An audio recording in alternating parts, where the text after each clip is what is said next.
Hello friends, ಇವತ್ತು ನಾವು ಚಪಾತಿಗೆ ಸೈಡ್ ಡಿಶ್ ಆಗಿ ಹೊನಗೊನೆ ಸೊಪ್ಪು ಅದರಲ್ಲೂ ಮೊಟ್ಟೆ ಹಾಕಿ ಮಾಡೋದು ತೋರಿಸ್ಕೊಡ್ತಾ ಇದ್ದೀನಿ. ಮೊದಲನೇದಾಗಿ 1 ಕಟ್ಟಷ್ಟು ಸೊಪ್ಪು ತೊಗೊಂಡಿದ್ದೀನಿ. ನೋಡಿ, ಇದರಲ್ಲಿ ತುಂಬಾ ಕಡ್ಡಿ ಕಸ ಇರುತ್ತೆ, ಎಲ್ಲ ನೀಟಾಗಿ ಕ್ಲೀನ್ ಮಾಡ್ಕೊಳ್ಬೇಕು. ಕ್ಲೀನ್ ಮಾಡಿದ ನಂತರ ಉಪ್ಪು ಹಾಕಿರೋ ಅಂಥ ನೀರಲ್ಲಿ ವಾಶ್ ಮಾಡಬೇಕು. ನೋಡಿದ್ರಲ್ಲ, ಈ ಥರ ಎಲ್ಲ ಇರುತ್ತೆ, ಕ್ಲೀನ್ ಮಾಡಿಟ್ಕೊಳ್ಬೇಕು. ನಂತರ ಉಪ್ಪು ನೀರಲ್ಲಿ ವಾಶ್ ಮಾಡ್ಕೊಳ್ಳೋದ್ರಿಂದ ಸೊಪ್ಪಲ್ಲಿ ಏನೇ ಕೆಮಿಕಲ್ಸ್ ಇದ್ರೂ ನೀಟಾಗಿ ಕ್ಲೀನ್ ಆಗೋಗುತ್ತೆ. ಹಾಗೆಯೇ ಸೊಪ್ಪು ಅಷ್ಟೇ ಫ್ರೆಶ್ ಆಗಿರುತ್ತೆ. ನೋಡಿ ಎಷ್ಟು ಚೆನ್ನಾಗಿದೆ. ಇದನ್ನು ಸಣ್ಣದಾಗಿ ನಾನು ಕಟ್ ಮಾಡಿ ಇಟ್ಕೊಂಡಿದ್ದೀನಿ ಈ ರೀತಿ. ಓಕೆನಾ, 1 ಕಟ್ಟಿಗೆ ಇಷ್ಟು ಸೊಪ್ಪು ಬಂದಿದೆ. ಈಗ ಒಗ್ಗರಣೆ ಹಾಕ್ಕೊಳ್ಳೋಣ. ಕಡಾಯಿಯಲ್ಲಿ 2ರಿಂದ 3 ಸ್ಪೂನಷ್ಟು ಎಣ್ಣೆ ಸೇರಿಸಿ, ಎಣ್ಣೆ ಚೆನ್ನಾಗಿ ಬಿಸಿ ಆದ ನಂತರ ಸಾಸಿವೆನ ಹಾಕ್ಕೊಳ್ತೀನಿ. ಸಾಸಿವೆ ಬೇಡ ಅಂದರೆ ತೊಂದರೆ ಇಲ್ಲ, ನೀವು ಸ್ಕಿಪ್ ಮಾಡ್ಬೋದು. ನಂತರ 1 ಟೇಬಲ್ ಸ್ಪೂನಷ್ಟು ಕಡಲೆಬೇಳೆ, 1 ಟೇಬಲ್ ಸ್ಪೂನಷ್ಟು ಉದ್ದಿನಬೇಳೆ ಹಾಕ್ತಾ ಇದ್ದೀನಿ.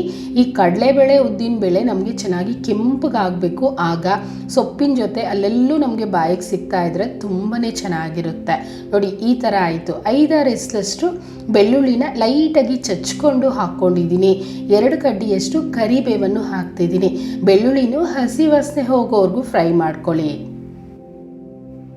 ನಂತರ ಖಾರಕ್ಕೆ 7ರಿಂದ 8 ಹಸಿಮೆಣಸಿನ್ಕಾಯನ್ನು ಹಾಕ್ಕೊಳ್ತಿದ್ದೀನಿ. ಹಾಗೆಯೇ 2 ಈರುಳ್ಳಿ ಕಟ್ ಮಾಡಿ ಸೇರಿಸ್ಕೊಳ್ತೀನಿ. ಮೆಣಸಿನ್ಕಾಯಿ ಲೈಟಾಗಿ ಮಿಕ್ಸ್ ಮಾಡಿ 2 ಒಣಮೆಣಸಿನ್ಕಾಯಿ, ಅಂದರೆ ಖಾರ ಕಡಿಮೆ ತಿನ್ನೋರಾದರೆ ಒಣಮೆಣಸಿನ್ಕಾಯಿನ ಸ್ಕಿಪ್ ಮಾಡಿಬಿಡಿ.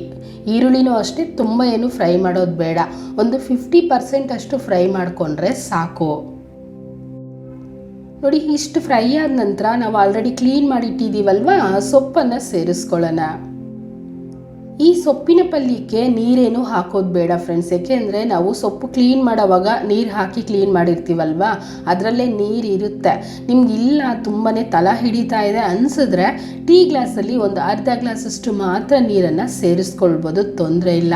ಸೊಪ್ಪು ನಾರ್ಮಲಾಗಿ ಬೇಗ ಬೆಂದೋಗುತ್ತೆ, ಆದರೆ ಈ ಸೊಪ್ಪು ಒಂದು ಸ್ವಲ್ಪ ಕಡ್ಡಿಗಳಿರೋದ್ರಿಂದ ಒಂದು ಸ್ವಲ್ಪ ಟೈಮ್ ತಗೊಳ್ಳುತ್ತೆ. ಆದರೆ ರುಚಿ ಮಾತ್ರ ಅದ್ಭುತವಾಗಿರುತ್ತೆ ಫ್ರೆಂಡ್ಸ್. ಒಂದ್ಸಲ ನೀವು ಮಾಡ್ಕೊಂಡು ನೋಡಿ, ಪದೇ ಪದೇ ಮಾಡ್ತಿರ್ತೀರಾ. ನೋಡಿ, ಈ ಥರ ಅರ್ಧ ಬೆಂದಿದೆ.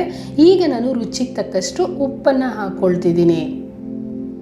ಉಪ್ಪನ್ನು ಸೇರಿಸಿ ಮತ್ತೆ ಇನ್ನು 1-2 ನಿಮಿಷ ನಾವು ಫ್ರೈ ಮಾಡಿಕೊಂಡ್ರೆ ಸಾಕು. ಕೈ ಬಿಡಬಾರ್ದು, ಮಿಕ್ಸ್ ಮಾಡ್ತಾ ಇರಬೇಕು. ಈ ಸೊಪ್ಪಂತೂ ಕಣ್ಣಿಗೆ ತುಂಬ ಒಳ್ಳೆಯದು, ಅದರಿಂದ ಆದಷ್ಟು ನೀವು ಆಗಾಗ ಮಾಡ್ತಾ ಇರಿ.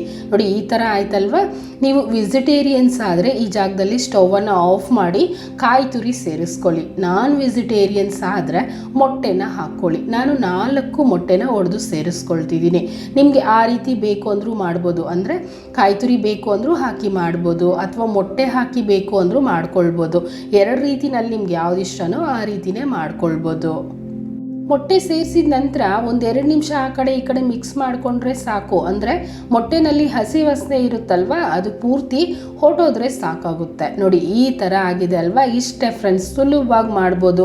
ಆ ಸೊಪ್ಪೊಂದು ಕ್ಲೀನ್ ಮಾಡೋದು ನಾವು ನೀಟಾಗಿ ಮಾಡ್ಕೊಂಬಿಟ್ರೆ ಪಲ್ಯನ ಫಟಾಫಟ್ ಅಂತ ಮಾಡ್ಕೊಳ್ಬೋದು. ಚಪಾತಿ ಜೊತೆ ಮಾಡ್ಕೊಳ್ಳಿ, ಇಲ್ಲ ಅಂದರೆ ರಸಮ್ ರೈಸ್ ಮಾಡಿದಾಗ ಸೈಡ್ ಡಿಶ್ ಆಗಿ ಮಾಡ್ಕೊಳ್ಳಿ. ಆರೋಗ್ಯಕ್ಕೆ ಅಷ್ಟೇ ಒಳ್ಳೆಯದು, ಅಷ್ಟೇ ರುಚಿಯಾಗಿರುತ್ತೆ. ಒಂದ್ಸಲ ಈ ಮೆಥಡಲ್ಲಿ ನೀವು ಟ್ರೈ ಮಾಡಿ ನೋಡಿ, ಹೇಗೆ ಬಂತೋ ಕಮೆಂಟ್ ಮಾಡಿ, ಮತ್ತು ಲೈಕ್ ಮಾಡಿ, ಶೇರ್ ಮಾಡಿ. ಹಾಗೆಯೇ ಚಾನೆಲ್ನ ಸಬ್ಸ್ಕ್ರೈಬ್ ಮಾಡಲಿಲ್ಲ ಅಂದರೆ ಸಬ್ಸ್ಕ್ರೈಬ್ ಮಾಡ್ಕೊಳ್ಳಿ. Thank you.